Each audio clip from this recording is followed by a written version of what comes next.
여러분 평안하십니까? 오늘도 말씀과 함께 주님의 은혜 가운데 거하시기 바랍니다. 오늘 말씀은 예레미야 25장 15절부터 38절입니다. 먼저 15절을 보겠습니다. 이스라엘의 하나님 야훼께서 이같이 내게 이르시되 너는 내 손에서 이 진노의 술잔을 받아가지고 내가 너를 보내는 바 그 모든 나라로 하여금 마시게 하라.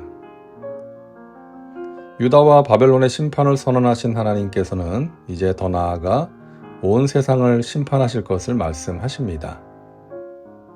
하나님께서는 예레미야에게 진노의 술잔을 가지고 가서 각 나라들로 하여금 마시게 하라고 말씀하시는데요. 이것은 실제로 그렇게 하는 것이 아니라 어떤 행동적인 예언이나 비유적인 표현으로 보는 것이 맞을 것입니다. 제일 먼저 예루살렘과 유다의 리더들이 하나님의 진노의 술잔을 마십니다. 예루살렘과 유다 성읍들과 그 왕들과 그 고관들로 마시게 하였더니 그들이 멸망과 놀램과 비웃음과 저주를 당함이 오늘과 같으니라. 하나님의 심판은 당신의 백성들로부터 시작됩니다. 하나님의 말씀을 무시하고 하나님을 떠나서 이방 신들을 섬긴 예루살렘과 유다 성읍들의 왕들과 고관들에게 먼저 진노의 술잔이 전해집니다. 그 다음에 바로와 이집트의 리더들이 진노의 술잔을 마십니다. 또 애굽의 왕 바로와 그의 신하들과 그의 고관들과 그의 모든 백성과 그동안 이집트는 유다의 정치에 깊이 관여하면서 압력을 행사했죠. 여호아하스 왕을 폐위시키고 여호야김을 꼭두각시 왕으로 세웠습니다. 그렇기 때문에 유다 다음으로 이집트가 진노의 잔을 마시는 것은 어쩌면 당연해 보입니다. 그 다음으로 진노의 잔을 마시는 것은 우스 땅의 왕들과 블레셋 땅의 왕들입니다. 모든 섞여 사는 민족들과 우스 땅의 모든 왕과 블레셋 사람의 땅 모든 왕과 아스글론과 가사와 에그론과 아스돗의 나머지 사람들과 아스글론과 가사와 에그론과 아스돗은 블레셋의 도시들입니다. 그 다음에 나오는 에돔과 모압과 암몬은 유다의 동쪽에 있는 나라들이고요. 두로와 시돈은 서쪽에 위치한 나라들입니다. 예레미야가 이처럼 여러 나라들을 언급하는 것은 25장이 이제 예레미야서 전반부의 결론이라는 것을 암시합니다. 이 세상 어느 나라도 하나님의 진노의 잔에서 예외가 될 수 없습니다. 죄 가운데 빠져 악을 행한 모든 나라는 진노의 잔을 마셔야 하는 것이죠. 당시 가장 강력한 나라였던 바벨론도 마찬가지였습니다. 이 세상을 창조하시고 다스리시는 하나님의 주권 아래에서 통치를 받지 않는 나라는 이 세상에 존재하지 않습니다. 25장의 후반부인 30절부터 38절까지에서 예레미야는 지금까지 선포한 메시지를 정리하면서 이 책의 전반부를 마무리하는데요. 세상의 종말을 연상케 하는 내용입니다. 예레미야는 심판하신 하나님의 모습을 여러 가지 이미지로 묘사하는데요. 포효하는 사자, 포도 바른 자, 법정에서 피고에게 형을 선언하는 재판관, 적을 죽이는 전사, 그리고 모든 것을 파괴하는 큰 바람 등으로 묘사합니다.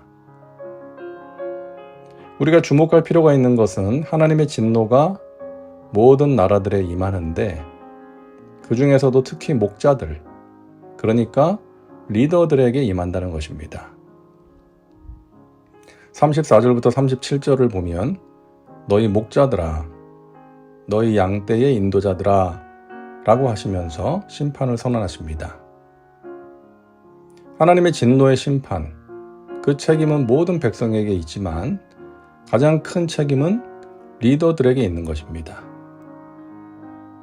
그래서 야고보 사도는 내 형제들아 너희는 선생된 우리가 더 큰 심판을 받을 줄 알고 선생이 많이 되지 말라고 경고하는 것이죠. 오늘날 이 나라의 리더들, 그리고 교회의 리더들에게 해당되는 말씀인 것입니다.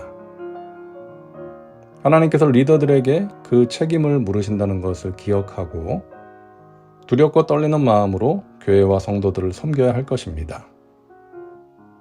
그리고 리더가 아닌 자들은 리더를 위해서 기도해야 할 것입니다. 하나님께서 지금 당장에 우리 눈앞에서 번개와 천둥, 지진과 해일, 전쟁 등으로 또는 갑자기 쓰러져 죽거나 하는 방법으로 우리 눈에 보이도록 심판을 행하신다면 우리는 두려워서 정신을 바짝 차리게 될 것입니다. 하지만 하나님께서 그렇게 하지 않으시고 침묵을 하시거나 가만히 기다리실 때가 있습니다. 그래서인지 많은 사람들이 하나님을 두려워하지 않고 자기 마음대로 살아갑니다. 죄를 지으면서 육신의 정욕을 따라 살아가는 것이죠. 리더라는 사람들도 자기 욕망을 채우기 위해서 하나님의 뜻을 저버리기도 합니다. 우리는 기억해야 합니다. 하나님은 살아계셔서 불꽃 같은 눈으로 감찰하고 계십니다. 그리고 때가 되면 책임을 물으실 것입니다. 굴에서 나온 사자같이 포효하시며 호통을 치실 것입니다. 그가 젊은 사자같이 그 굴에서 나오셨으니 그 호통치시는 분의 분노와 그의 극렬한 진노로 말미암아 그들의 땅이 폐허가 되리로다 하시니라. 이스라엘은 하나님을 두려워하지 않았습니다. 하나님의 말씀을 우습게 여겼습니다. 이 세상의 풍요와 번영, 쾌락에 취해 살다가 하나님의 무서운 진노의 잔을 마시게 되었던 것입니다. 오늘도 말씀과 함께하는 우리 믿음의 식구들은 하나님의 진노의 잔을 마시지 않도록 날마다 자신을 살피고 하나님의 말씀 앞에 깨어서 반응하는 복된 삶을 살아가시기 바랍니다. 그리고 이 나라와 민족, 우리의 공동체가 하나님의 진노의 잔을 마시지 않도록 기도하며 힘써 나가야 할 것입니다. 기도합니다. 사랑과 은혜가 풍성하신 하나님, 오늘도 말씀과 함께 살게 하시니 감사합니다. 하나님의 백성들과 열방이 하나님의 진노의 잔을 마시는 것을 오늘 말씀을 통해 보았습니다. 이 나라와 민족이 그리고 이 땅의 교회들과 주의 백성들이 하나님의 진노의 잔을 마시지 않도록 늘 깨어 기도하게 하시고 회개하게 하옵소서. 주의 성령께서 우리를 사로잡아 주시고 성령을 따라 행하게 하셔서 육체의 욕심을 이루지 않는 복된 삶을 살게 하옵소서. 예수님의 이름으로 기도하옵나이다. 아멘. 오늘도 말씀과 함께 은혜 가운데 거하시기 바랍니다. 여러분 사랑하고 축복합니다.